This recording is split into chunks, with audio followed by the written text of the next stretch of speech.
Doctor Baba Saheb Ambedkar ಕೂಡ ಮೋಸ ಮಾಡಿದ್ದು, ಡಾಕ್ಟರ್ ಬಾಬಾ ಸಾಹೇಬ್ ಅಂಬೇಡ್ಕರ್ ಕೂಡ ಸೋಲಿಸಿದಂತ ಪಕ್ಷ ಯಾವ್ದಾದ್ರು ಇರ್ತಪ್ಪ ಅಂತಂದ್ರೆ ಅದು ಕಾಂಗ್ರೆಸ್ ಪಕ್ಷ. ಇವತ್ತು ಅವ್ರಿಗೆ ಏನಾದ್ರು ನಿಜವಾಗಿ ಕೂಡ ನೈತಿಕತೆ ಇತ್ತಪ್ಪ ಅಂತಂದ್ರೆ, ಇಲ್ಲಿರುವಂತ ಸ್ಥಳೀಯ ಶಾಸಕರಿಗೆ ಏನಾದ್ರು ಕಾಂಗ್ರೆಸ್ ನಲ್ಲಿರುವಂತವ್ರಿಗೆ ನೈತಿಕತೆ ಇತ್ತಪ್ಪ ಅಂತಂದ್ರೆ ಅವ್ರು ಹೇಳಬೇಕಾಗಿತ್ತು, ಕಾಂಗ್ರೆಸ್ ಪಕ್ಷ ಮುಸ್ಲಿಮರ ಪರವಾಗಿ ನಿಂತಿಲ್ಲ, ನೀವು ನನಗೆ ಕಾಂಗ್ರೆಸ್ ಬಿ ಫಾರ್ಮ್ ಬೇಡ, ಯಾಕಂದ್ರೆ ನನಗೆ ಮುಸ್ಲಿಮರಿಗೆ ಓಟ್ ಹಾಕ್ತಾರೆ, ಕಾಂಗ್ರೆಸ್ ಬಿ ಫಾರ್ಮ್ ಬೇಡ, ನಾನು ಮುಸ್ಲಿಮರ ಪರವಾಗಿ ಧ್ವನಿಯಾಗಿರ್ತೀನಿ, ನಾನು ಪಕ್ಷ ತಿರುಗಿರ್ತೀನಿ, ಮುಸ್ಲಿಮರು ನನ್ನ ಜೊತೆ ಇರ್ತಾರೆ ಅಂತ ಅವ್ರ ಜೊತೆ ಗಂಡಸ್ತಾನೆ ಅಂತ ಹೇಳ್ಬೇಕಾಗಿದೆ. ನಿಮಗೂ ಕೂಡ ಬಿಜೆಪಿ ಸೋಲ್ಬೇಕಲ್ಲ, ನಿಮ್ಗೂ ಬಿಜೆಪಿ ಸೋಲ್ಬೇಕು, ನಮಗೂ ಬಿಜೆಪಿನ ಸೋಲ್ಬೇಕು. ನೀನು ಅಲ್ಲಿ ಕಾಂಗ್ರೆಸ್ ನಲ್ಲಿ ಗುಲಾಮಗಿರಿ ಮಾಡೋದನ್ನು ಬಿಟ್ಟು ಬಹುಜನ ಸಮಾಜ ಪಕ್ಷದ ಅಭ್ಯರ್ಥಿಗೆ ಓಟ್ ಹಾಕಪ್ಪ, ಗೆದ್ದು ಬಿಡ್ತೈತೆ.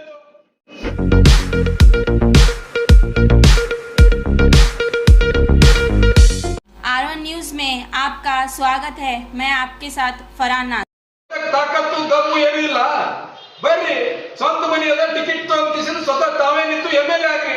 ಅದು ಬಿಟ್ಟು ಯಾರ ಮನೆ ಮುಂದೆ ಹೋಗಿ ಭಿಕ್ಷೆ ಕೇಳ್ಕೊತ ನಮಗೆ ಅನ್ಯಾಯ ಆಯ್ತು, ಬಲಗೈ ಸಮುದಾಯಕ್ಕೆ ಅನ್ಯಾಯ ಆಯ್ತು, ಎಡಗೈ ಸಮುದಾಯಕ್ಕೆ ಅನ್ಯಾಯ ಆಯ್ತು, ಮುಂದೆ ಅನ್ಯಾಯ ಆಗ್ಯದ, ಹಿಂದೆ ಅನ್ಯಾಯ ಆಗ್ಯದ ಅಂತ ಹೇಳಿದ್ರೆ ಹಂಗ ಇಲ್ಲಿ ಬರ್ರಿ. ಅದನ್ನ ಬಿಟ್ಟು ಗುಲಾಮಗಿರಿಯನ್ನು ಬಿಟ್ಟು ಸ್ವಾಭಿಮಾನದ ಕಡೆ ಬರ್ರಿ. ಡಾಕ್ಟರ್ ಬಾಬಾ ಸಾಹೇಬ್ ಅಂಬೇಡ್ಕರ್ ಹಾಕೊಟ್ಟಂತ ಮಾರ್ಗದರ್ಶನದಲ್ಲಿರುವಂತ ಪಕ್ಷಕ್ಕೆ ಬರ್ರಿ.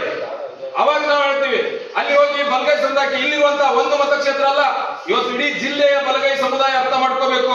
ಬಲಗೈ ಸಮುದಾಯಕ್ಕೆ ಕಾಂಗ್ರೆಸ್ ಸತತವಾಗಿ ಮೋಸ ಮಾಡ್ಕೊತ ಬಂದಿದೆ. ಇದು ಈಗಷ್ಟೇ ಅಲ್ಲ, ಡಾಕ್ಟರ್ ಬಾಬಾ ಸಾಹೇಬ್ ಅಂಬೇಡ್ಕರ್ ಕೂಡ ಮೋಸ ಮಾಡಿದ್ದು, ಡಾಕ್ಟರ್ ಬಾಬಾ ಸಾಹೇಬ್ ಅಂಬೇಡ್ಕರ್ ಕೂಡ ಸೋಲಿಸಿದಂತ ಪಕ್ಷ ಯಾವ್ದಾದ್ರು ಇರ್ತಪ್ಪ ಅಂತಂದ್ರೆ ಅದು ಕಾಂಗ್ರೆಸ್ ಪಕ್ಷ. ಇವತ್ತು ಅರ್ಥ ಮಾಡ್ಕೋಬೇಕು ನಾವು. ಡಾಕ್ಟರ್ ಬಾಬಾ ಸಾಹೇಬ್ ಅಂಬೇಡ್ಕರ್ ಅವರಿಗೆ ದೊಡ್ಡ ಮೋಸ ಮಾಡಿದೆ. ಅದಕ್ಕೆ ಡಾಕ್ಟರ್ ಬಾಬಾ ಸಾಹೇಬ್ ಅಂಬೇಡ್ಕರ್ ಹೇಳಿದ್ರು, ಕಾಂಗ್ರೆಸ್ ಅನ್ನೋದು ಸುಡುವ ಮನೆ ಇದ್ದಂಗೆ, ಅಲ್ಲಿ ಯಾರು ಕೂಡ ಹೋಗ್ಬಾರ್ದು ಅಂತೇಳಿ. ಕಾಂಗ್ರೆಸ್ ಅನ್ನೋದು ಸುಡುವ ಮನೆ, ಸುಡುವ ಬೆಂಕಿ, ಅದು ಅಲ್ಲಿ ಯಾರು ಕೂಡ ಹೋಗ್ಬಾರ್ದು ಅಂತ ಹೇಳಿದ್ರು. ಅವಾಗ ಕೂಡ ಮೆಸೇಜ್ ಕೊಟ್ರು. ಅಂತ ಒಂದು ಕಾಂಗ್ರೆಸ್ಸಿನ ಕುತಂತ್ರ ಇವತ್ತು ನಾವೆಲ್ಲರೂ ಅರ್ಥ ಮಾಡ್ಕೋಬೇಕಾಗಿದೆ. ಇವತ್ತು ಧಾರ್ಮಿಕ ಅಲ್ಪಸಂಖ್ಯಾತರಾದ ಮುಸ್ಲಿಮರ ಪರಿಸ್ಥಿತಿ ಈ ದೇಶದಲ್ಲಿ, ಈ ರಾಜ್ಯದಲ್ಲಿ, ಈ ಒಂದು ಜಿಲ್ಲೆಯಲ್ಲಿ, ಅಸೆಂಬ್ಲಿಯಲ್ಲಿ, ಇಲ್ಲಿ ಕೇವಲ ಒಂದು ಯಾವುದೇ ಒಂದು ಶಾದಿ ಮಾಲ್ ಕಟ್ಟೋದ್ರಿಂದ ಮುಸ್ಲಿಮರ ಏಳಿಗೆ ಆಗೋದಿಲ್ಲ. ಒಂದು ಯಾವುದೋ ಶಾದಿ ಮಾಲ್ ಕಟ್ಟಿಸ್ಕೊಡೋದ್ರಿಂದ, ಯಾವ್ದೋ 4 ಲೋನ್ ಹಾಕಿಬಿಡೋದ್ರಿಂದ, ಯಾರಿಗೋ ಒಬ್ರಿಗೆ ಗಂಗಾ ಕಲ್ಯಾಣ ಮಾಡೋದ್ರಿಂದ ಇವು ಯಾವುದೋ ಮುಸ್ಲಿಮರ ಅಭಿವೃದ್ಧಿ ಆಗಂಗಿಲ್ಲ. 4% 2B ಮೀಸಲಾತಿ ತೆಗೆದ್ರಲ್ಲ ಈ ರಾಜ್ಯದಲ್ಲಿ. ಎಲ್ಲಿದ್ದಾರೆ ಕಾಂಗ್ರೆಸ್ನವರು, ಎಲ್ಲಿದ್ದಾರೆ JDS ನವರು? ಯಾಕೆ ಮಾತಾಡ್ತಾ ಇಲ್ಲ? ಅಂದ್ರೆ ಮುಸ್ಲಿಮರ ಮತಗಳಷ್ಟೇ ಬೇಕಾ ಇವರಿಗೆ? ಮುಸ್ಲಿಮರ ಮತಗಳಷ್ಟೇ ಬೇಕು. ಆದ್ರೆ ಇವರು ಮೀಸಲಾತಿ ಅಂತ ತೆಗೆದಿದ್ರ ಬಗ್ಗೆ ಯಾರು ಕೂಡ ಮಾತಾಡ್ತಾ ಇಲ್ಲ. ಇವತ್ತು 4% ಇರುವಂತ ಮೀಸಲಾತಿಯನ್ನು 2% 2D ಕೊಟ್ರು, 2% 2C ಕೊಟ್ರು. ಇನ್ನ ಕೊಟ್ಟದ ಮುಖಾಂತರ ಇವರಿಗೆ EWS ನಲ್ಲಿ ಕಳಿಸುವಂತ ಕೆಲಸ ಮಾಡಿದ್ರು. ಆದ್ರೆ EWS ಎಕನಾಮಿಕಲಿ ವೀಕರ್ ಸೆಕ್ಷನ್ ಏನಿದೆ, EWS 10%, ಅದೇ ಮೊದಲು ಅಸಂವಿಧಾನಿಕವಾಗಿದೆ. ಅದು ಸಂವಿಧಾನಾತ್ಮಕವಾದಂತ ಅದು ಯಾವುದು ಮೀಸಲಾತಿ ಅಲ್ಲ. ಇವತ್ತು ಇಲ್ಲಿರುವಂತ ಮುಸ್ಲಿಮರಿಗೆ ಎಂತ ಅನ್ಯಾಯ ಮಾಡಿದ್ರು ಕೂಡ ಇವತ್ತು ಯಾರು ಕಾಂಗ್ರೆಸ್ನವರು ಮಾತಾಡ್ತಾ ಇಲ್ಲ.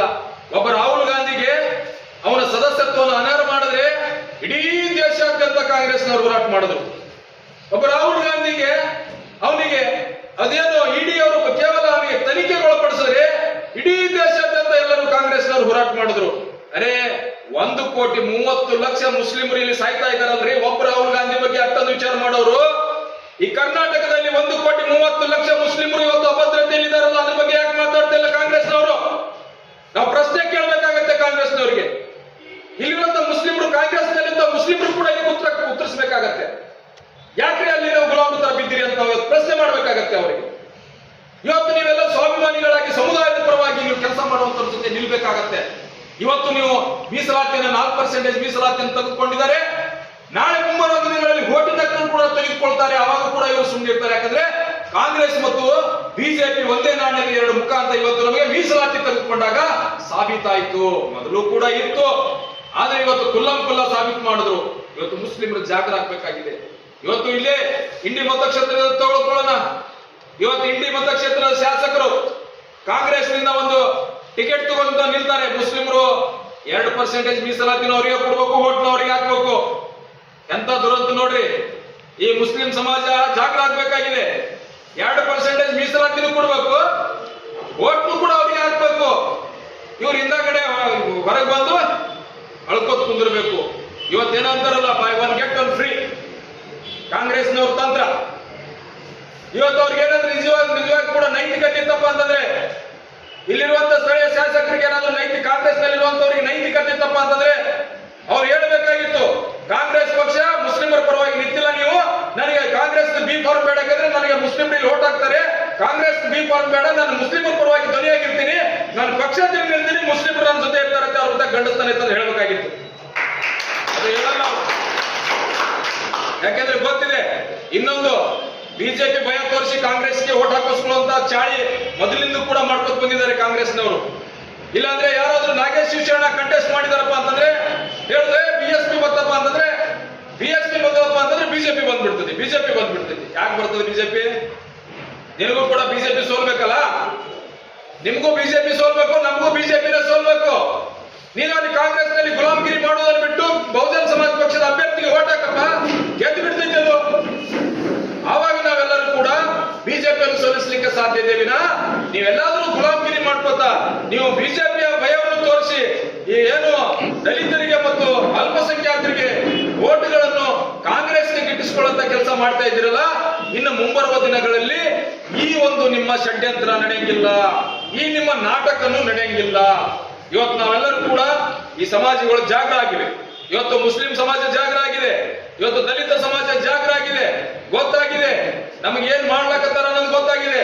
ಬಿಜೆಪಿ ಅವರು ಮೀಸಲಾತಿ ತಗೊಂಡ್ರು ಕೂಡ ಕಾಂಗ್ರೆಸ್ನವ್ರು ಮಾತಾಡ್ತಾ ಇಲ್ಲ ಅನ್ನೋದು ಇಡೀ ಮುಸ್ಲಿಮರಿಗೆ ಗೊತ್ತಾಗಿದೆ, ಜೆಡಿಎಸ್ ನವರು ಮಾತಾಡಲ್ಲ ಅನ್ನೋದು ಇಡೀ ಮುಸ್ಲಿಮರಿಗೆ ಗೊತ್ತಾಗಿದೆ.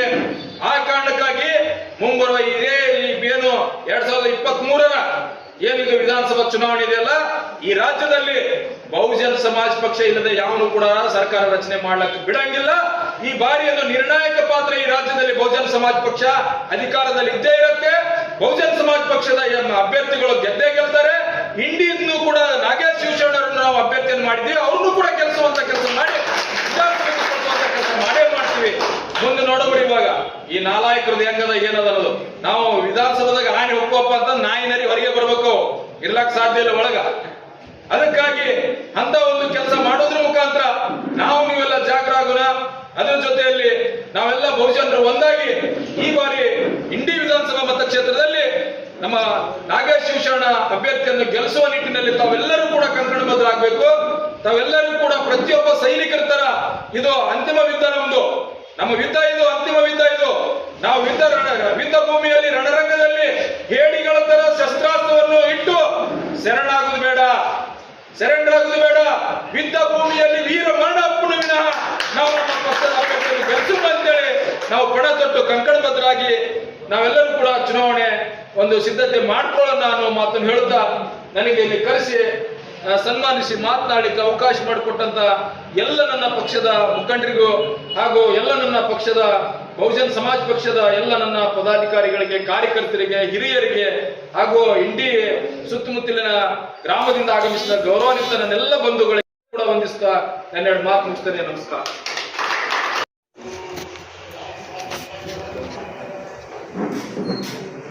ವಿಜಯಪುರ ಜಿಲ್ಲೆಯಲ್ಲಿ ಎಷ್ಟು ಅಭ್ಯರ್ಥಿಗಳನ್ನು ನೀವು ಆಯ್ಕೆ ಮಾಡಿದ್ದೀರಿ? ಬಿಜಾಪುರ ಜಿಲ್ಲೆಯಲ್ಲಿ 8 ಮತಕ್ಷೇತ್ರಗಳನ್ನು ಕೂಡ ಅಭ್ಯರ್ಥಿಗಳಿದ್ದಾರೆ. ದೇವರಿಪ್ಪರಿಗೆ ಮತ್ತು ಸಿಂಧಿಯಲ್ಲಿ ಜಾಸ್ತಿ ಪೈಪೋಟಿ. ದೇವರಿಪ್ಪರಿಗೆ ಇನ್ನೂ ಕೂಡ ಫೈನಲ್ ಆಗಿಲ್ಲ. ಸಿಂಧಿಯಲ್ಲಿ ನಾನೇ ಅಭ್ಯರ್ಥಿ ಆಗ್ತಾ ಇದ್ದೇನೆ. ಇಂಡಿಯಲ್ಲಿ ನಾಗೇಶ್ ಶಿವಶರಣ ಮತ್ತು ನಮ್ಮ ನಾಗಠಾಣದಲ್ಲಿ ಕಲ್ಲಪ್ಪತ್ತೂರು, ಬಬಲೇಶ್ವರದಲ್ಲಿ ಇದ್ದಾರೆ. ಮುದ್ದೇಬಾಳದಿಂದ ಕಾಶಿನಾಥ್ ಗೋಳಮಂಡಿ, ಅದೇ ತೆರನಾಗಿ ಬಸವನ ಬಾಗೇವಾಡಿಯಿಂದ ದಾವಳಿಗೆಯವರು. ಈ ರೀತಿ ನಾವು ಅಭ್ಯರ್ಥಿಗಳನ್ನು ಎಲ್ಲ ಮತಕ್ಷೇತ್ರದಲ್ಲಿ ಇದೆ. 224 ಮತಕ್ಷೇತ್ರಗಳನ್ನು ಕೂಡ ನಾವು ಅಭ್ಯರ್ಥಿಗಳನ್ನ ಎಲ್ಲ 220.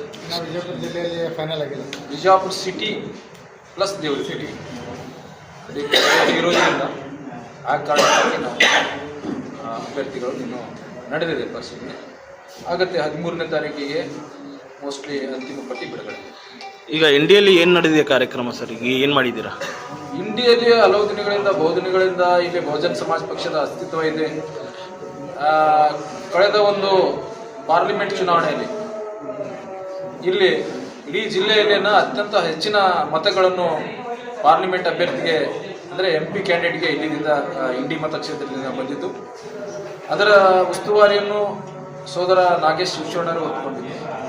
ಮತ್ತು ನಾಗೇಶ್ ಶಿವಶರಣ ಅವ್ರದ್ದು ಇಲ್ಲಿ ಬಹುದಿನಗಳಿಂದ ಒಂದು ಅವರ ಹೋರಾಟ, ಸಾಮಾಜಿಕ ಹೋರಾಟ ಅದರ ಜೊತೆಯಲ್ಲಿ ಒಂದು ಬಹುಜನ ಚಳವಳಿಯ ಒಂದು ಸೈದ್ಧಾಂತಿಕ ನಿಲುವು ಅವರಲ್ಲಿ ಇರುವುದರಿಂದ ಮತ್ತು ಸರ್ವ ಜನಾಂಗದ ಜೊತೆ ಅವರು ಒಳ್ಳೆಯ ಬಾಂಧವ್ಯ ಹೊಂದಿರುವುದರಿಂದ ಮತ್ತು ಎಲ್ಲ ಜನರ ಒಂದು ಕಷ್ಟಗಳಿಗೆ ಸ್ಪಂದಿಸಿರುವುದರಿಂದ ಅದನ್ನು ಮುಂದಿಟ್ಟುಕೊಂಡು ಚುನಾವಣೆ ಮಾಡೋದ್ರ ಮುಖಾಂತರ ಪ್ಲಸ್ ನಾವು ಪಕ್ಷವನ್ನು ಪ್ರತಿ ಬೂತ್ ಮಟ್ಟದಲ್ಲಿ ಕೂಡ ನಮ್ಮ ಪಕ್ಷ ಬಲವರ್ಧನೆ ಇದೆ.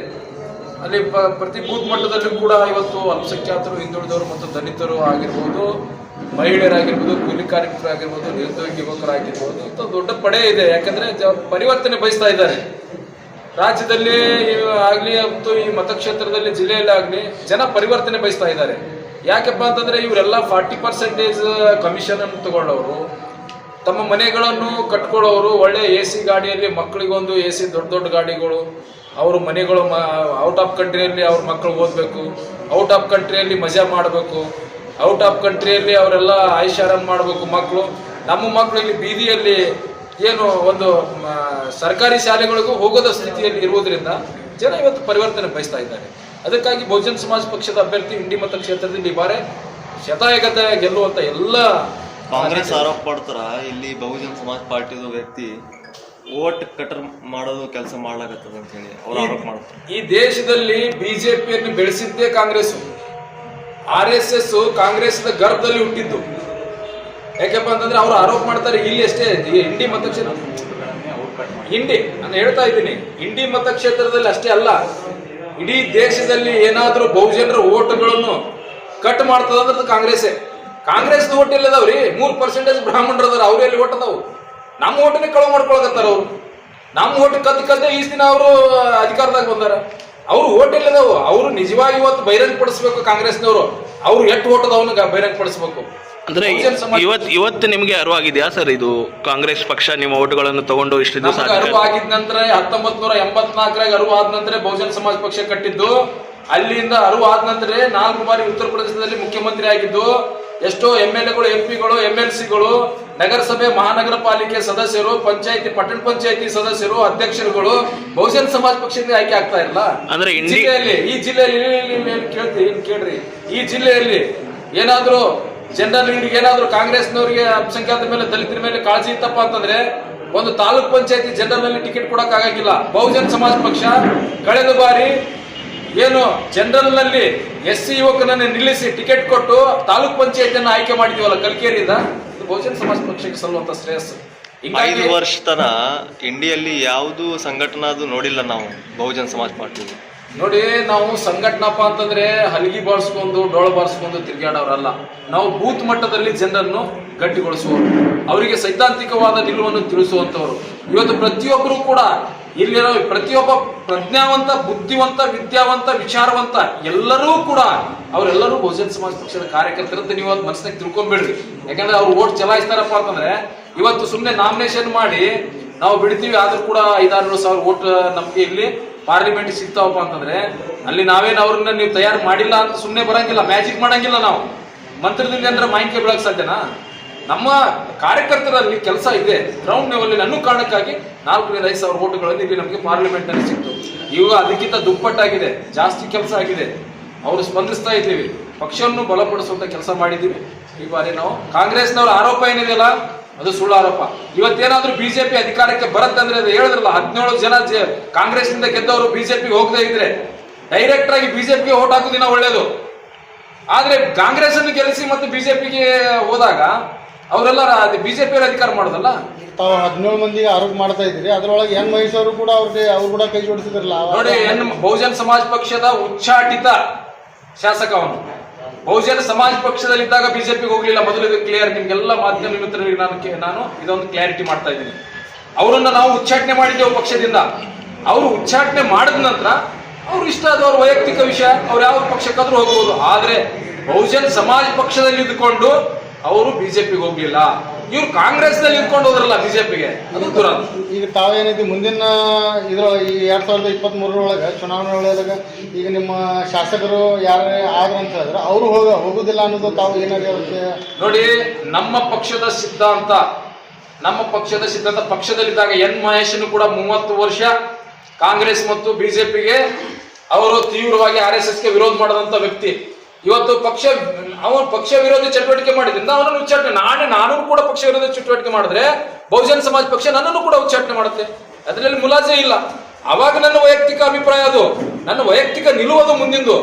ಆದ್ರೆ ಬಹುಜನ ಸಮಾಜ ಪಕ್ಷದಲ್ಲಿ ಇದ್ಕೊಂಡು ಬೇರೆ ಪಕ್ಷಕ್ಕೆ ಹೋಗೋದು ಅದು ಆಗ್ಲಾರ ಮಾತು. ಯಾಕಂದ್ರೆ ಒಬ್ಬ ಸಾಮಾನ್ಯವಾಗಿ ನಾನು ತಾಲೂಕ್ ಪಂಚಾಯತಿ ಗೆಲ್ಸಿದ್ರು ಕೂಡ ತಾಲೂಕ್ ಪಂಚಾಯತ್ ಸದಸ್ಯ ಯಾವ ಕಾರಣಕ್ಕೂ ತಮ್ಮ ಪಿರಿಯಡ್ ಮುಗಿಯುವವರೆಗೆ ಮತ್ತೊಂದು ಪಕ್ಷಕ್ಕೆ ಜಂಪ್ ಆಗ್ಲಿಕ್ಕೆ ನಾವು ಬಿಡ, ಅಂದ್ರೆ ಅದು ಸೈದ್ಧಾಂತಿಕವಾದಂತ ಪಕ್ಷ ಇದೆ, ಅದು ಆಗೋದು ಸಾಧ್ಯ ಇಲ್ಲ. ಕರ್ನಾಟಕದಲ್ಲಿ ಎಷ್ಟು ಸೀಟ್ ಬರ್ತಾವ BSP? ನಾವು 15ರಿಂದ 20 ಸೀಟ್ಗಳನ್ನು ಗೆಲ್ತೀವಿ. ಈ ಸರ್ಕಾರ ರಚನೆ ಮಾಡುವಲ್ಲಿ ಮುಖ್ಯವಾಗಿ ಪಾತ್ರ ವಹಿಸ್ತೀವಿ. ಮತ್ತೆ ಈ ಬಾರಿ ಏನಾದ್ರೂ ಇಂಡಿ ಮತಕ್ಷೇತ್ರದ ಜನತೆ ನಾಗೇಶ್ ಶಿವಶರಣಗೆ ಏನಾದ್ರೂ ಆಶೀರ್ವಾದ ಮಾಡಿದ್ರೆ ಇಂಡಿ ಮತಕ್ಷೇತ್ರದಲ್ಲಿ ನೀವು ಒಬ್ಬ ಮಿನಿಸ್ಟರ್ ಅನ್ನು ಕಾಣಬಹುದು, ಒಬ್ಬ ಸಚಿವನನ್ನು, ಬರೇ ಶಾಸಕ ಅಲ್ಲ ಸಚಿವನನ್ನಾಗಿ ಕಾಣಬಹುದು. ಯಾಕಂದ್ರೆ ಅಂತ ಒಂದು ಈ ಅಲೈನ್ಸ್ ಸರ್ಕಾರ, ಯಾಕಂದ್ರೆ ಯಾವುದು ನಿಚ್ಚಳ ಬಹುಮತದಿಂದ ಸರ್ಕಾರ ರಚನೆ ಆಗೋಗಿಲ್ಲ ರಾಜ್ಯದಲ್ಲಿ, ಇಲ್ಲಿ ಆಗುವುದು ಮತ್ತೆ ಏನು ಸಮ್ಮಿಶ್ರ ಸರ್ಕಾರಗಳೇ. ಇವತ್ತು ನಮ್ಮ ಪಕ್ಷಗಳು ಇಲ್ಲದೆ ಯಾವ ಪಕ್ಷನೂ ಕೂಡ ಸರ್ಕಾರ ರಚನೆ ಮಾಡಲಿಕ್ಕೆ ಆಗೋದಿಲ್ಲ. ಸರ್, ಮತ್ತೊಂದು, ಈಗ ಕಾಂಗ್ರೆಸ್ದವರು ಪ್ರತಿ ಮಹಿಳೆಗೆ 2,000 ರೂಪಾಯಿ ಕೊಡ್ತೀನಿ ಅಂತ ಹೇಳಿದ್ದಾರೆ, ಮತ್ತು 10 kg ಅಕ್ಕಿ ಕೊಡ್ತೀನಿ ಅಂತ ಹೇಳಿದ್ದಾರೆ. ಅವರಿಗೆಲ್ಲ ಬಿಟ್ಟು ನಿಮಗೆ ಓಟ್ ಹಾಕ್ತಾರಂತ ಏನು ಭರವಸೆ ಸರ್ ಜನತಾ? ನೋಡಿ, ಕಾಂಗ್ರೆಸ್ ಗ್ಯಾರಂಟಿ ಇದೆಯಲ್ಲ, ಮೊದಲು ಕಾಂಗ್ರೆಸ್ನೇ ನೋ ಗ್ಯಾರಂಟಿ ಅದ. ಕಾಂಗ್ರೆಸ್ ಗ್ಯಾರಂಟಿ ಹೇಳೋದು ಬೇರೆ, ಮೊದಲು ಕಾಂಗ್ರೆಸ್ನೇ ನೋ ಗ್ಯಾರಂಟಿ ಅದ. ಪ್ರತಿ ಮನೆಗೆ ಗ್ಯಾರಂಟಿ ಕಾರ್ಡ್ ಹಚ್ತಾ ಇದ್ದಾರೆ ಸರ್. ಅದೇ ರೀ, ನೋ ಗ್ಯಾರಂಟಿ ಅದ ಕಾಂಗ್ರೆಸ್. ಹಿಂಗಾಗಿ ಕಾಂಗ್ರೆಸ್ ಗ್ಯಾರಂಟಿ ಕೊಡಕತ್ತಾರ ಅವರು. ಇವರಿಗೆ 5 ವರ್ಷ ಅಧಿಕಾರ ಮಾಡಿದ್ರು, ಅವಾಗ ಯಾಕೆ 200 ಯೂನಿಟ್ ವಿದ್ಯುತ್ ಉಚಿತವಾಗಿ ಕೊಡ್ಲಿಲ್ಲ? 60 ಭರವಸೆ ಒಳಗೆ 59 ಭರವಸೆ ಈಡೇರಿಸಿದಾರೆ ಅಂತ ಹೇಳಿ ಹೇಳ್ತಾರೆ ಸರ್. 59 ಇವ್ರ ಮನೆಯನ್ನೇ ಅಕ್ಕಿ ಗೋಧಿ ಮಾರ್ಕೊಂತಂದು ಕೊಟ್ರ? ಸರ್ಕಾರದ ದುಡ್ಡು, ನಮ್ ದುಡ್ಡು, ನಾವು ಟ್ಯಾಕ್ಸ್ ಗೌರ್ಮೆಂಟ್ ಕಟ್ತೀವಿ, ನಮ್ ದುಡ್ಡಲ್ಲೇ ಇನ್ನೂ ಸಾಕಷ್ಟು ಕತ್ಕೊಂಡು ತಿಂದಿದಾರಲ್ರಿ. ಅವ್ರ ಹೆಂಡ್ರು ಮಕ್ಕಳಿಗೆ ಸಾಕಿದ್ದಾರೆ, ದೊಡ್ಡ ಆಸ್ತಿ ಅಂತಸ್ತು ಮಾಡ್ಕೊಂಡಿದ್ದಾರೆ, ಔಟ್ ಆಫ್ ಕಂಟ್ರಿಯಲ್ಲಿ ಎಲ್ಲ ಇನ್ವೆಸ್ಟ್ ಮಾಡಿದಾರಲ್ಲ, ಅದು ನಮ್ದಲ್ಲ ದುಡ್ಡು. ಅದರಲ್ಲೇ ಬಚ್ಚಿಟ್ಕೊಂಡು ಏನು ಯಾರಾದ್ರು ಇವತ್ತು ನೋಡಿ, ಬಹುಜನ ಸಮಾಜ ಪಕ್ಷ 10 kg ಅಕ್ಕಿಯನ್ನು ವಿರೋಧಿಸುತ್ತೆ. ಯಾಕೆ ವಿರೋಧಿಸ್ತಪ್ಪ ಅಂತಂದ್ರೆ, ನೀವು ಅಕ್ಕಿಯನ್ನು ಕೊಟ್ಟು ನಮ್ಮ ಜನಸಾಮಾನ್ಯರನ್ನು, ಬಡವರನ್ನು ಭಿಕ್ಷುಕರ ತರ ನೀವು ನ್ಯಾಯಬೆಲೆ ಅಂಗಡಿ ಮುಂದೆ ನಿಲ್ಲಿಸ್ತಿರಲ್ಲ. ಭಿಕ್ಷುಕರ ತರ ನಿಲ್ಲಿಸುವಂತ ಕೆಲಸ ಮಾಡಬೇಡ್ರಿ. ನಿಮ್ ಸರ್ಕಾರ ಬಂದ್ರೆ ಯಾವ ತರ? ಸರ್ಕಾರ ಬಂದ್ರೆ ಅಕ್ಕ ಮಾಯಾವತಿ ಅವರು ಮುಖ್ಯಮಂತ್ರಿ ಆದ ಒಂದೇ ಒಂದು ತಿಂಗಳಲ್ಲಿ 2,50,000 ಹೆಕ್ಟರ್ ಜಮೀನನ್ನು ಪ್ರತಿ ಬಡವರಿಗೆ ತಲಾ ಒಬ್ಬ ಕುಟುಂಬಕ್ಕೆ 3 ಎಕರೆ ಜಮೀನನ್ನು ಹಂಚಿಬಿಟ್ರು. ಆ ರೀತಿ ಇದು ಕರ್ನಾಟಕದಲ್ಲಿ ಮಾಡ್ತೀವಿ ನಾವು. ಅದು ಪ್ರತಿಯೊಂದು ಬಡವರಿಗೂ ಕೂಡ ನಾವು ಅಕ್ಕಿಯನ್ನು ಬೇಡ್ಕೊಳ್ತಿಲ್ಲ, ಹಚ್ಚಂಗಿಲ್ಲ.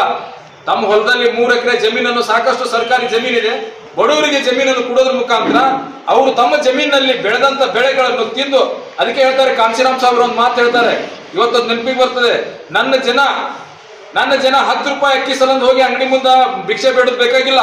ನನ್ನ ಜನ ಹೆಂಗ್ ಬದುಕಬೇಕಪ್ಪ ಅಂತಂದ್ರೆ, 100 ರೂಪಾಯಿಗೆ 1 kg ಅಕ್ಕಿ ಖರೀದಿ ಮಾಡುವಂತ ಜನ ನನ್ನವ್ರು ಆಗ್ಬೇಕು ಅನ್ನೋ ಆಸೆ ಏನಿತ್ತಲ್ಲ ಕಾಂಶಿರಾಮ್ ಸಾಹೇಬ್ರದು, ಇವತ್ತು ಅದೇ ಆಸೆಯನ್ನು ಇವತ್ತು ಬಹುಜನ ಸಮಾಜ ಪಕ್ಷ ಈಡೇರಿಸುವಂತ ಕೆಲಸ ಮಾಡ್ತಾ ಇದೆ. ಸರ್, ಈಗ ಇಂಡಿ ಮತಕ್ಷೇತ್ರದ ಜನತೆಗೆ ಏನ್ ಹೇಳ್ಬೇಕಂತ ಹೇಳಿರಲ್ಲ? ನಾನು ಇಂಡಿ ಮತಕ್ಷೇತ್ರದ ಎಲ್ಲ ಗೌರವಾನ್ವಿತ ಜನತೆಗೆ ನಾನು ಒಂದು ವಿಷಯನ ಹೇಳಕ್ ಇಷ್ಟಪಡ್ತಾ ಇದ್ದೀನಿ. ಇವತ್ತು ವಿಶೇಷವಾಗಿ ಧಾರ್ಮಿಕ ಅಲ್ಪಸಂಖ್ಯಾತರಾದ ಮುಸ್ಲಿಮರಿಗೆ ಮತ್ತು ವಿಶೇಷವಾಗಿ ಈಗ SC ST ಜನಾಂಗಕ್ಕೆ ಮತ್ತು ಹಿಂದುಳಿದ ವರ್ಗ ಜನಾಂಗಕ್ಕೆ ನಾನು ವಿಶೇಷವಾಗಿ ವಿನಂತಿ ಏನ್ ಮಾಡ್ಕೊತಿದ್ದೀನಪ್ಪ ಅಂತಂದ್ರೆ, ಎಲ್ಲ ಪಕ್ಷಗಳನ್ನು ಆಳುವಂತ ಪಕ್ಷಗಳು ಇವತ್ತೆಲ್ಲನೂ ಮೋಸ ಮಾಡ್ತಾ ಬಂದಿವೆ. ಇವತ್ತು ಏನಾದರೂ ನಮ್ಮ ಅಭಿವೃದ್ಧಿ ಆಗ್ಬೇಕಾಗಿತ್ತಂದ್ರೆ ಬಹುಜನ ಸಮಾಜ ಪಕ್ಷಕ್ಕೆ ತಾವು ಆನೆ ಗುರುತಿಗೆ ತಮ್ಮ ಮತವನ್ನು ಚಲಾಯಿಸೋದ್ರ ಮುಖಾಂತರ, ಬೆಂಬಲಿಸೋದ್ರ ಮುಖಾಂತರ ನೀವು ಏನಾದರೂ ನಮ್ಮ ಅಭ್ಯರ್ಥಿಯನ್ನು ಗೆಲ್ಲಿಸಿದಾಗಿತ್ತಪ್ಪ ಅಂತಂದ್ರೆ, ನಾವು ನಿಮ್ಮ ಸದಾ ಸೇವೆ ಮಾಡಲಿಕ್ಕೆ ನಮ್ಮ ಅಭ್ಯರ್ಥಿ ಸಿದ್ಧಿರ್ತಾರೆ ಅಂತೇಳಿ ನಾನು ಅವರಲ್ಲಿ ವಿನಂತಿ ಮಾಡ್ಕೊತಾ ಇದ್ದೀನಿ. ಸಿದ್ಧಾಂತಗಳನ್ನ ನಮ್ಗೆಲ್ಲರಿಗೂ ಮನದಟ್ಟಾಗುವಂತೆ ಹೇಳಿದಂತ ರಾಜ್ಯ ಪ್ರಧಾನ ಕಾರ್ಯದರ್ಶಿಗಳಾದ ದಸ್ತಗೀರ್ ಮುಲ್ಲಾ ಸಾಹೇಬರಿಗೆ ಧನ್ಯವಾದಗಳು. ಈಗ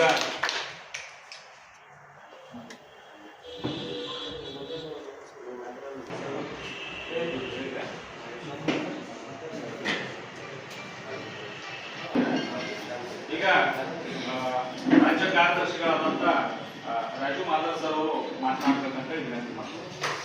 ಮೊದಲಿಗೆ ನಮ್ಮ ಜಿಲ್ಲಾ ಉಪಾಧ್ಯಕ್ಷರಾಗಿರ್ತಕ್ಕಂಥ ಹಾಫೀಸ್ ಅವರೇ, ಜಿಲ್ಲಾ ಕಾರ್ಯದರ್ಶಿಗಳಾಗಿರ್ತಕ್ಕಂಥ ವಿಶಾಲ್ ಸರ್ ಅವರೇ, ಜಿಲ್ಲಾ ಮುಖಂಡರಾಗಿರ್ತಕ್ಕಂಥ ದೇವ್ ಸರ್ ಅವರೇ, ಅಧ್ಯಕ್ಷರಾಗಿರ್ತಕ್ಕಂಥ ಶಿವಳ್ಳಿ ಅವರೇ, ಈ ಒಂದು ಇಂಡಿ ಕ್ಷೇತ್ರದ ಭಾವಿ MLA ಆಗಿರ್ತಕ್ಕಂಥ ನಮ್ಮ ನಾಗೇಶ್ ಶಿವಶರಣರವರೇ, ಇಲ್ಲಿ ಆಸೀನರಾಗಿರ್ತಕ್ಕಂಥ ದೇಶದ ರಕ್ತನಾಡಿಗಳೇ ಅಂತ ಹೆಸರಾಗಿರುವ ಈ ಮಾಧ್ಯಮ ವರ್ಗದ ಎಲ್ಲ ಮಿತ್ರರಿಗೂ ಕೂಡ ನಮಸ್ಕರಿಸುತ್ತಾ ಇಲ್ಲಿ ಬಂದಿರತಕ್ಕಂಥ ಎಲ್ಲ ನಮ್ಮ ಬಹುಜನ ಸಮಾಜ ಪಕ್ಷದ ಕಾರ್ಯಕರ್ತರು ನಮ್ಮ ವಂದನೆಗಳನ್ನು ಹೇಳಿ ಈ ಒಂದು ಸಂದರ್ಭದಲ್ಲಿ ಎರಡು ಮಾತು ಮಾತಾಡೋದು. ಅದೇನಪ್ಪ ಅಂತಂದ್ರೆ ಈ ಪ್ರತಿಯೊಂದು ಬೇರೆ ಪಕ್ಷದವರು ಅವರವರು ಬ್ಯಾನರ್ಗಳು ಪಾಲ್ಪೋಸ್ಟ್ಗಳೆಲ್ಲ ಇರ್ತಾವೆ. ಅವರು ಹೆಂಗಿರ್ತಾವಪ್ಪ ಅಂತಂದ್ರೆ ಒಬ್ಬನೇ ಒಬ್ಬ ಹೈಕಮಾಂಡ್ ಇರ್ತಾನ, ಅವ್ನು ಬಿಟ್ರೆ ಇನ್ನೊಬ್ಬ ಇರ್ತಾನ 3 ಮಂದಿ ಇರ್ತಾರೆ. ಆದರೆ ಅದು ಅವ್ರಿಗೆ ಅಷ್ಟೇ ಸೀಮಿತ ಆಗಿರ್ತದೆ ಯಾವುದೇ ರಾಷ್ಟ್ರ ಪಕ್ಷ ಆಗಲಿ. ಆದರೆ ನಮ್ಮ ಪಕ್ಷ ಹಂಗಲ್ಲ. ನಮ್ಮದು ನಿರಂತರ ಆದಿ ಕಾಲದಿಂದ ಭಗವಾನ್ ಬುದ್ಧರವರು 2600 ವರ್ಷಗಳ ಹಿಂದಿನಿಂದ ಹಾಕಿರ್ತಕ್ಕಂಥ ಬುನಾದಿ ಇದು. ಏನಪ್ಪ ಅಂತಂದ್ರ ಬಸವಣ್ಣವ್ರು ಯಾರು? ಮೇಲ್ಜಾತಿಯವರು. ಅವ್ರ ವಿಚಾರಗಳು ಏನಾಗಿತ್ತು? ಒಂದೇ ರಕ್ತದವರು, ನಾವೆಲ್ಲರೂ ಒಂದೇ ಗಾಳಿ ಕುಡಿತೀವಿ, ನಾವೆಲ್ಲರೂ ಒಂದೇ ನೀರನ್ನು ಕುಡಿತೀವಿ, ನಾವೆಲ್ಲರೂ ಒಂದೇ ಬೆಳಕನ್ನ ಪಡಿತೀವಿ. ಅದೇ ರೀತಿ ಕೂಡ ಇಲ್ಲಿ ಯಾವ ಜಾತಿ ತಾರತಮ್ಯಗಳು ಇಲ್ಲ.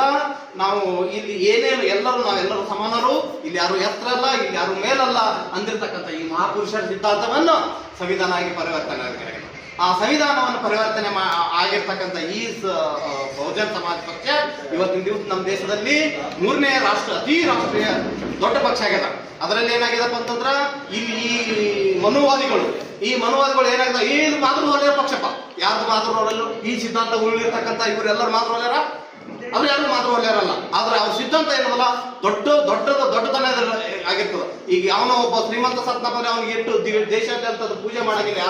ಯಾರು ಬಸವಣ್ಣ ಯಾರು ದೊಡ್ಡ ಶ್ರೀಮಂತರಿದ್ರೇನು ಅವ್ರು ಪೂಜೆ ಮಾಡ್ತೀವಿ ನಾವು. ಇವ್ರು ದೊಡ್ಡ ಶ್ರೀಮಂತರಿದ್ರೇನು ಇವ್ರಿಗೆ ಪೂಜೆ ಮಾಡ್ತೀವಿ.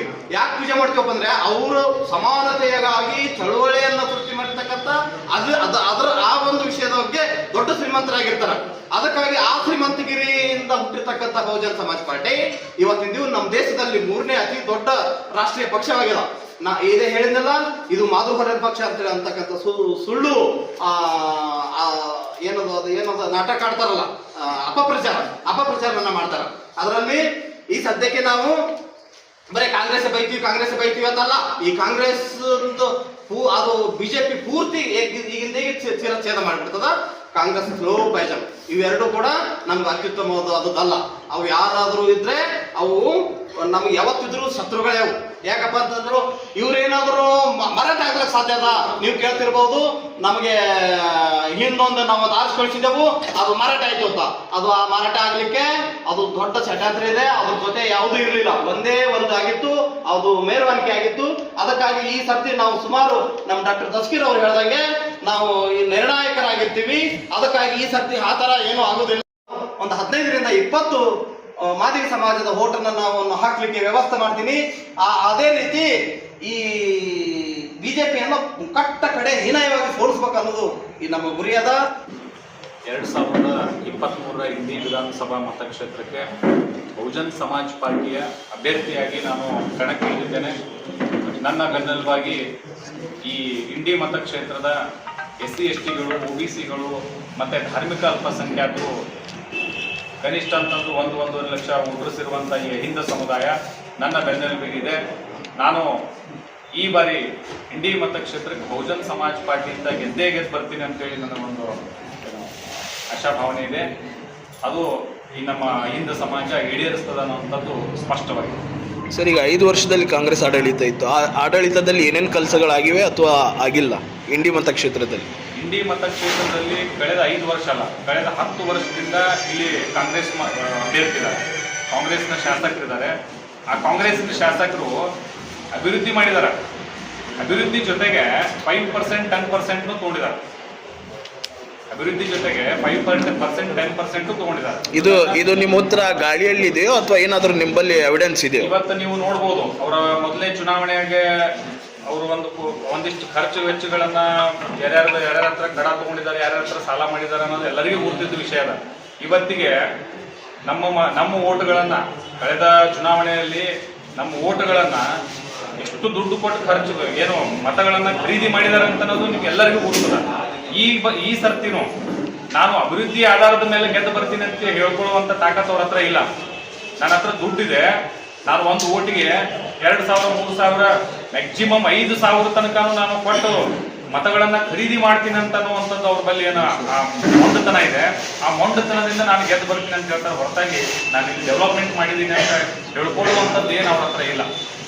ಇಂಡಿ ಮತಕ್ಷೇತ್ರ ಇಲ್ಲಿ ಏನು ಇಂಡಿ ಮತಕ್ಷೇತ್ರದ ಜನರಿದ್ದಾರೆ ಅವರಿಗೆ ಈ ಜಾತಿ ಆಧಾರದ ಮೇಲೆ, ಧರ್ಮದ ಆಧಾರದ ಮೇಲೆ, ಅಣ್ಣ ತಮ್ಮಂದಿರ ನಡುವೆ ಜಗಳ ಹಾಕೋದ್ರ ಮೂಲಕ ಇವತ್ತು ಇಲ್ಲಿ ಒಡೆದಾಡುವಂತ ನೀತಿಯನ್ನ ಇಲ್ಲಿನ ಶಾಸಕರು ಅನುಸರಿಸಿದ್ದಾರೆ. ಫಾರ್ ಎಕ್ಸಾಂಪಲ್, ಇವತ್ತು ನೀವು ಪಂಚಮಸಾಲಿ ಸಮಾಜ ಆಗಿರ್ಬೋದು, ಅಖಂಡ 40-50 ಸಾವಿರ ವೋಟರ್ಸ್ ಇರುವಂತ ಪಂಚಮಸಾಲಿ ಸಮಾಜವನ್ನ 10-15 ಹೋಳುಗಳಾಗಿ ಹೊಡೆದಿಟ್ಟಿದ್ದಾರೆ ಅವ್ರ ಹಣ ಬಲ ತೋಳ್ಬಲದಿಂದಾಗಿ. ಇವತ್ತು ಆ ಸಮಾಜ ಒಕ್ಕಟ್ಟಾಗಿ ಇವತ್ತು ರಾಜಕೀಯವಾಗಿ ಎದ್ದು ಬರ್ಬೇಕಂತಂದ್ರೆ ಆಗ್ಲಾರಂತ ಪರಿಸ್ಥಿತಿ ಒಳಗೆ ಆ ಸಮಾಜ ಇದೆ. ಹಂಗಾಗಿ ಇಲ್ಲಿ ಏನು ಅವರು ಒಡೆದಾಳುವಂತ ನೀತಿ ಅನುಸರಿಸುತ್ತಿದ್ದಾರೆ, ಅದು ಈ ಸರ್ತಿ ಕೆಲಸ ಕೊಡಂಗಿಲ್ಲ. ಇವತ್ತು ನಮ್ಮ ಹಿಂದ ಸಮಾಜ, SC ST OBC ಮತ್ತು ಮೈನಾರಿಟಿ ಸಮುದಾಯ ನಮ್ಮ ಬೆನ್ನೆಲುಬಾಗಿ ನಿಂತು ನಮ್ಮ ಚುನಾವಣೆಗಳನ್ನ ಎದುರಿಸ್ತೀವಿ. ಅವ್ರು ನನಗೆ ವೋಟ್ ಹಾಕ್ತಾರಂತ ಭರವಸೆ ನನಗಿದೆ. ನಾನು ಗೆದ್ದು ಬರ್ತೀನಿ ಅಂತ ಅನ್ನೋದು ನನಗೆ ಭರವಸೆ ಇದೆ. ಇಂಡಿ ಮತಕ್ಷೇತ್ರ ನಿಮ್ಮ ಕೊಡುಗೆಯನ್ನು ಆನಂತರ ಜನ ನಿಮ್ಗೆ ಆಯ್ಕೆ ಮಾಡ್ತಾರೆ ಅನ್ನೋದು ಗ್ಯಾರಂಟಿ. ಇಂಡಿ ಮತಕ್ಷೇತ್ರಕ್ಕೆ ಬಹುಜನ್ ಸಮಾಜ್ ಪಾರ್ಟಿ ಆಗಲಿ ಅಥವಾ ನನ್ನ ವೈಯಕ್ತಿಕ ಕೊಡುಗೆ ಅನ್ನೋದೊಂದು ಏನಾದ್ರೂ ಇದ್ದ ಅವರ ಕಷ್ಟ ಕಾರ್ಪಣ್ಯದೊಳಗೆ ನಾವು ಭಾಗಿಯಾಗಿದ್ದೀವಿ. ಇವತ್ತು ನಾನು ನೇರವಾಗಿ ನಿಮ್ಮ ಮಾಧ್ಯಮದ ಮೂಲಕ ಏನು ಹೇಳಿ ಇಚ್ಛೆ ಪಡ್ತೀನಿ ಅಂತಂದ್ರೆ, ಅಲ್ಪಸಂಖ್ಯಾತರಿಗೆ ಏನು NRC CA ಹೋರಾಟ, NRC CA ಮೂಲಕ ಏನು ಹೊರಗಿಡುವಂತ ಸಂದರ್ಭ ಬಂತು, ಅವತ್ತು ಒಂದೇ ಒಂದು ಮಾತು ಕೂಡ ಈ ಕಾಂಗ್ರೆಸ್ಸಿನ ಅಭ್ಯರ್ಥಿ ಮಾತಾಡಲಿಲ್ಲ. ಇವತ್ತು ನಾವು ಬಹುಜನ್ ಸಮಾಜ್ ಪಕ್ಷದವರು ಅಥವಾ ನಾನು ಅವರ ಪರವಾಗಿ ಧ್ವನಿ ಎತ್ತಿದ್ವಿ. ಇವತ್ತು NRC CA ಅನ್ನ ಇಡೀ ಕರ್ನಾಟಕದಾದ್ಯಂತ, ಇಡೀ ಭಾರತದಾದ್ಯಂತ ನಾವು ಹೋರಾಟ ಮಾಡೋದ್ರ ಮೂಲಕ ಆ ಕಾಯ್ದೆಗಳನ್ನೇ ಕಿತ್ತು ಹೋಗ್ಲಿಕ್ಕೆ ನಾವು ಪ್ರಯತ್ನ ಪಟ್ವಿ. ಅದು ಇವತ್ತಿಗೆ ಮುಗಿದೋದ ಅಧ್ಯಾಯ. ಅದ್ರ ಜೊತೆಗೆ ಇವತ್ತು ಅಲ್ಪಸಂಖ್ಯಾತ ಸಮಾಜದ್ದು ಈ ಹಿಜಾಬ್ ಪ್ರಕರಣ ಬಂತು. ಹಿಜಾಬ್ ಪ್ರಕರಣ ಬಂದಾಗ ಇಲ್ಲಿನ ಶಾಸಕರು ಒಂದೇ ಒಂದು ಮಾತು ಎತ್ತಲಿಲ್ಲ. ಅಲ್ಪಸಂಖ್ಯಾತರದ 30,000 ವೋಟ್ಗಳನ್ನ ಪಡೆದುಕೊಳ್ಳುವಂತ ಶಾಸಕರು ನಮ್ಮ ಸಮುದಾಯದ, ಇದು ಮುಸಲ್ಮಾನ್ ಸಮುದಾಯದ ಹೆಣ್ಣು ಮಕ್ಕಳಿಗೆ ಹಿಜಾಬ್ ಪ್ರಕರಣದ ಸಂದರ್ಭದಲ್ಲಿ ಅವರಿಗೆ ಏನೋ ನೈತಿಕ ಧೈರ್ಯ ಕೊಡಬೇಕಾಗಿತ್ತು, ಆ ಧೈರ್ಯ ಕೊಡ್ಲಿಲ್ಲ. ಇವತ್ತು ಶಾಲಾ ಕಾಲೇಜುಗಳಲ್ಲಿ ಕೇಸರಿ ಶಾಲ್ಗಳನ್ನ ಹಾಕೊಂಡು ಇವತ್ತು ನಮ್ಮ ಹೆಣ್ಣು ಮಕ್ಕಳನ್ನ ಏನೋ ಅಪಮಾನ ಮಾಡುವಂತ ಸಂದರ್ಭ ಬಂದಾಗ ಅವತ್ತು ನಾನು ಮತ್ತು ನನ್ನ ಏನು ಈ ಸಮಾಜ ಇದೆ, ನಾವೆಲ್ಲರೂ ಕೂಡ ನೀಲಿ ಶಾಲೆಗಳನ್ನ ಹಾಕೋದ್ರ ಮೂಲಕ ಅವರಿಗೆ ನಾವು ತಕ್ಕ ಉತ್ತರ ಕೊಟ್ಟು ಅದನ್ನ ಧಿಕ್ಕಾರ ಮಾಡಿದ್ವಿ. ಇವತ್ತು ಆ ಸಮುದಾಯ ನಮ್ಮ ಬೆನ್ನೆಲುಬಾಗಿ ಇದೆ. ಹಿಂಗಾಗಿ ನಾವು ಅಧಿಕಾರಕ್ಕೆ ಬಂದ ನಂತರದಲ್ಲಿ ನಾವು ಏನು ಈ ಚಿತ್ರಣ ಬದಲಾವಣೆ ಮಾಡ್ತೀವಿ ಅಂತನ್ನುವಂಥದ್ದು ನೀವು ಮುಂದಿನ ದಿನಮಾನಗಳಲ್ಲಿ ನೋಡುವಂತರಿಂದ ಇಷ್ಟು ನನ್ನ ಸ್ಪಷ್ಟವಾದ ವಿಷಯ. ಈಗ ನೀವು ಆರಿಸಿ ಬಂದರೆ ಯುವ ಜನತೆಗೆ, ಇಂಡಿ ಮತಕ್ಷೇತ್ರದ ಯುವ ಜನತೆಗೆ ಏನಾದರೂ ಹೊಸ ಯೋಜನೆ ರೂಪಿಸ್ತೀರಾ? ನೋಡ್ರಿ, ಈಗ ನಾನು ಕೂಡ ಒಬ್ಬ ಪದವೀಧರ, MBA ಓದಿದಂತ ನಾನು ಕೂಡ ಪದವೀಧರ. ಇಲ್ಲಿ ಅನೇಕ ಜನರು, ನಾವು ಯುವಕರು, ಇಲ್ಲಿ ನಿರುದ್ಯೋಗ ಸಮಸ್ಯೆ ಮೇನ್ ಇದೆ. ನಿರುದ್ಯೋಗ ಸಮಸ್ಯೆ ಪ್ರಮುಖವಾಗಿ ನಿರುದ್ಯೋಗ ಸಮಸ್ಯೆ ಇದೆ. ಆದ್ರೆ ಇಲ್ಲಿ ಮೂಲಭೂತ ಸೌಕರ್ಯಗಳಿಗೆ ಏನು ತೊಂದರೆ ಇಲ್ಲ. ಇವತ್ತು ನೀವು ಅಗ್ರಿಕಲ್ಚರ್ ಫೀಲ್ಡ್ದಾಗ ನೋಡಿರ್ಬೋದು, ನಮ್ಮಲ್ಲಿ ಇರಿಗೇಟೆಡ್ ಲ್ಯಾಂಡ್ ಜಾಸ್ತಿ ಅದ. ಇವತ್ತು ಆ ಏನು ಹಣೆಪಟ್ಟಿ ಇತ್ತು, ಇವತ್ತು ಬರಗಾಲ ಪ್ರದೇಶದ ಅಂತೇಳಿ ಇದೇ ಬರಗಾಲ ಪ್ರದೇಶ ಇದ್ರೂ ಸಹಿತ ನಮ್ಮಲ್ಲಿ ಒಂದಿಷ್ಟು ಇರಿಗೇಟೆಡ್ ಲ್ಯಾಂಡ್ ಅದ. ಆ ಇರಿಗೇಟೆಡ್ ಲ್ಯಾಂಡ್ ಅಲ್ಲಿ ಇವತ್ತು ನಾವು ಲಿಂಬೆ ಬೆಳಿತೀವಿ ಸಮೃದ್ಧವಾಗಿ, ದ್ರಾಕ್ಷಿಯನ್ನ ಬೆಳಿತೀವಿ, ಕಬ್ಬು ಬೆಳಿತೀವಿ, ಏನು ದಾಳಿಂಬೆಯನ್ನ ಬೆಳಿತೀವಿ. ಸೊ ಅಲ್ಲಿ ನಾವು ಬೆಳೆಯುವಂತ ಏನು ಬೆಳೆಗಳಿದಾವ ಇವನ್ನ ಸಂರಕ್ಷಿಸಲಿಕ್ಕೆ, ಇವನ್ನ ಒಂದಿಷ್ಟು ದಿನಗಳ ಮಟ್ಟಿಗೆ ಸಂರಕ್ಷಿಸಿಡ್ಲಿಕ್ಕೆ ಇಲ್ಲಿ ಕೋಲ್ಡ್ ಸ್ಟೋರೇಜ್ ಅಂತ ಒಂದು ವ್ಯವಸ್ಥೆ ಇಲ್ಲ. ಪ್ರತಿ ಹಳ್ಳಿಗೂ ನಾವು ಕೋಲ್ಡ್ ಸ್ಟೋರೇಜ್ ನಿರ್ಮಾಣ ಮಾಡಿದ್ದೆ ಆದ್ರೆ ಅಲ್ಲಿ ಉದ್ಯೋಗ ಸೃಷ್ಟಿ ಆಗ್ತದೆ. ಮತ್ತೆ ಇವತ್ತು ಬೈ ಪ್ರಾಡಕ್ಟ್ಸ್ ಏನಿದಾವ, ಇವತ್ತು ಲಿಂಬು ಆಗಿರ್ಬೋದು, ದ್ರಾಕ್ಷಿಯಿಂದ ಆಗಿರ್ಬೋದು, ಮನುಕ ಮಾಡೋದು, ಏನೋ ಒಂದು ಈ ಬೈ ಪ್ರಾಡಕ್ಟ್ಸ್ ನಾವು ರೆಡಿ ಮಾಡ್ಬೋದು. ಆ ಬೈ ಪ್ರಾಡಕ್ಟ್ಸ್ ಮಾಡುವುದು ಏನು ಫ್ಯಾಕ್ಟ್ರಿಗಳಿದಾವೆ, ಆ ಫ್ಯಾಕ್ಟ್ರಿಗಳನ್ನ ನಾವು ಇಲ್ಲಿ ಏನು ಇದನ್ನ ಮಾಡಿದ್ರೆ ಆ ಫ್ಯಾಕ್ಟ್ರಿಗಳ ಮುಖಾಂತರ ನಾವು ಉದ್ಯೋಗ ಕೊಡುವಂಥದ್ದು ಆಗ್ಬೋದು. ಹಿಂಗಾಗಿ ನನ್ನ ಮುಖ್ಯ ಏನು ಇಂಟೆನ್ಷನ್ ಇದೆ ಅದು ಇಲ್ಲಿರುವಂತ ನಿರುದ್ಯೋಗಿಗಳಿಗೆ ಉದ್ಯೋಗ ಒದಗಿಸಿ ಕೊಡ್ಬೇಕಂತಂತ, ಮತ್ತು ಏನು ರೈತರಿದ್ದಾರೆ ಆ ರೈತರಿಗೆ ಅವ್ರು ಬೆಳೆದಂತ ಬೆಳೆಗಳಿಗೆ ಅವರೇ ಅದನ್ನ ರೇಟ್ ಫಿಕ್ಸ್ ಮಾಡಿ ಮಾರುವಂಥದ್ದಾಗಬೇಕು. ಯಾರೋ ದಲ್ಲಾಳಿಗಳ ಮುಖಾಂತರ ಅವರು ತಮ್ಮ ಪ್ರಾಫಿಟ್ ಅನ್ನ ಕಡಿಮೆ ಮಾಡ್ಕೊಳ್ಳುವಂಥದ್ದು ಆಗಬಾರ್ದು. ಅವರು ಪ್ರಾಫಿಟ್ ಜಾಸ್ತಿ ಮಾಡ್ಕೊಳ್ಳೋ ಕಡೆ ಏನು ಮಾಡ್ಲಿಕ್ಕೆ ಸಾಧ್ಯ ಆಗ್ತದ ಅದನ್ನ ನಾವು ಸೈಂಟಿಫಿಕ್ ಆಗಿ ನಮ್ಮ ಏನು ರಾಜ್ಯದ ಏನು ನಮ್ಮ ಸೈಂಟಿಫಿಕ್ ಒಂದು ಇದು ಇದೆ ಅವ್ರ ಮುಖಾಂತರ ನಾವು ಇಲ್ಲಿ ಮಾಡ್ಲಿಕ್ಕೆ ಪ್ರಯತ್ನ ಮಾಡ್ತೀವಿ. ಸೊ ಈ ಲಾಸ್ಟಿಗೆ ನಿಮ್ಮ ಮತಕ್ಷೇತ್ರದ ಜನತೆಗೆ ಏನು ವಿನಂತಿ ಮಾಡಬೇಕು? ನನ್ನ ಮತಕ್ಷೇತ್ರದ ಜನತೆಗೆ ನಾನು ಸ್ಪಷ್ಟವಾಗಿ ಏನನ್ನ ವಿನಂತಿ ಮಾಡ್ಕೊಳ್ತೇನೆ ಅಂತಂದ್ರೆ, ನೀವು ಕಳೆದ 60-70 ವರ್ಷಗಳಿಂದ ಇಲ್ಲಿ ಅನೇಕರನ್ನ ಗೆಲ್ಲಿಸ್ಕೊಂಡು ಬಂದಿದ್ದೀರಿ. ಏನು ಈ ಅಪ್ಪರ್ ಕಾಸ್ಟ್ ಜನ ಇದ್ದಾರೆ ಅವರನ್ನ ಯಾವ ಜಾತಿ ಅಥವಾ ಯಾವುದೇ ಪಕ್ಷಕ್ಕೆ ಸೀಮಿತವಾಗಿರ್ಲಾರ್ದೇನೆ ನಮ್ಮ SC/STಗಳು, OBCಗಳು, ಮೈನಾರಿಟೀಸ್ಗಳು ಮತ್ತು ಮೇಲ್ಜಾತಿಯ ಬಡವರು ಅವರನ್ನ ಗೆಲ್ಲಿಸ್ಕೊಂಡು ಬಂದಿದ್ದಾರೆ. ಆದ್ರೂ ಕೂಡ ಈ ಇಂಡಿ ಭಾಗದ ಹಣೆಪಟ್ಟಿ ಏನಿದೆ ಅದನ್ನ ತೆಗೆದು ಹಾಕ್ಲಿಕ್ಕೆ ಅವ್ರು ಪ್ರಯತ್ನ ಮಾಡಿಲ್ಲ. ನೀವು ನೋಡ್ಬೋದು ಇವತ್ತೆಲ್ಲ ಈ ಯಾರ್ಯಾರು ಇಲ್ಲಿ ಶಾಸಕರಾಗಿದ್ದಾರೆ, ಪುಣಾ ಮುಂಬೈದೊಳಗೆ ದೊಡ್ಡ ದೊಡ್ಡ ಫ್ಯಾಕ್ಟ್ರಿಗಳು ಕಟ್ಕೊಂಡಿದ್ದಾರೆ. ಇವತ್ತು ದೊಡ್ಡ ದೊಡ್ಡ ಫ್ಯಾಕ್ಟ್ರಿ ಒಳಗೆ ಇನ್ವೆಸ್ಟ್ಮೆಂಟ್ಸ್ ಅದಾವ. ಅವರು 1 ಕೋಟಿ 2 ಕೋಟಿ ರೂಪಾಯಿ ಖರ್ಚು ಮಾಡ್ಲಿಕ್ಕೆ ಆಗ್ಲಾರ್ದಂಥವ್ರು ಇವತ್ತು ಚಲೋ ಅವ್ರ ಬಿಸ್ನೆಸ್ ಮ್ಯಾನ್ಗಳೇ ಸಾಲ ತಗೊಂಡು ಇಲೆಕ್ಷನ್ದಾಗ ಗೆದ್ದು ಬಂದಂಥವ್ರು ಇವತ್ತು 100 ಕೋಟಿ 200-300 ಕೋಟಿ ರೂಪಾಯಿ ಗಳಿಸಿ ಬೇನಾಮಿ ಆಸ್ತಿಗಳನ್ನ ಮಾಡಿದ್ದಾರೆ. ಹಂಗಾಗಿ ನನ್ನ ಮತಕ್ಷೇತ್ರದ ನನ್ನ ಮತ ಬಾಂಧವರಲ್ಲಿ ವಿನಂತಿಯನ್ನ ಮಾಡ್ಕೊಳ್ತೀನಿ ಅಂತಂದ್ರೆ, ನೀವು ನಿಮ್ಮ ಮತವನ್ನ ಮಾರಾಟ ಮಾಡ್ಬೇಕು. ಇವತ್ತ ನಿಮ್ಮ ಗಲ್ಲಿಗಳಿಗೆ, ನಿಮ್ಮ ಏರಿಯಾಗಳಿಗೆ, ನಿಮ್ಮ ಮೊಹಲ್ಲಾಗಳಿಗೆ ಇಲ್ಲಿನ ಪ್ರತಿನಿಧಿಗಳು ಬರ್ತಾರ. ಕಾಂಗ್ರೆಸ್, BJP, JDS ಯಾವುದೇ ಪಕ್ಷ ಆಗಿರ್ಬೋದು. ಅವ್ರು ಬಂದು ನಿಮಗ ಏನು ನಿಮ್ಮ ಓಟನ್ನ ಖರೀದಿ ಮಾಡುವ ನಿಟ್ಟಿನೊಳಗ ಅವರು ನಿಮಗೆ ಒಂದಿಷ್ಟು ದುಡ್ಡಿನ ಆಮಿಷನ್ ಹೊಸ್ತಾರ. ಆ ದುಡ್ಡನ್ನ ತಗೋಬೇಡ್ರಿ, ನಿಮ್ಮ ಮತವನ್ನ ಮಾರಾಟ ಮಾಡಬೇಡ್ರಿ. ನಿಮ್ಮ ಮತ ನಿಮ್ಮ ಮನೆಯ ಹೆಣ್ಣು ಮಗಳಂತೆ ನೀವು ಪಾಲನೆ ಮಾಡಬೇಕು. ಆ ಮತವನ್ನ ನಿಮ್ಮ ಮನೆಯ ಮಗಳಿಗೆ ಹೆಂಗೆ ನೀವು ಮಾರಾಟ ಮಾಡಲ್ಲ ಹಂಗ ನೀವು ನಿಮ್ಮ ಮತವನ್ನ ಮಾರಾಟ ಮಾಡಬೇಡ್ರಿ. ಆ ಮತವನ್ನ ಬಹುಜನ್ ಸಮಾಜ ಪಕ್ಷದ ಅಭ್ಯರ್ಥಿಯಾದ ನನಗೆ ಹಾಕುವುದ್ರ ಮೂಲಕ ನನ್ನನ್ನು ಗೆಲ್ಲಿಸ್ಕೊಂಡು ಬರ್ಬೇಕಂತೇಳಿ ನನ್ನ ಮತಕ್ಷೇತ್ರದ ಎಲ್ಲಾ ಮತ ಬಾಂಧವರಲ್ಲಿ ನಾನು ವಿನಂತಿ ಮಾಡ್ಕೊಳ್ತೇನೆ.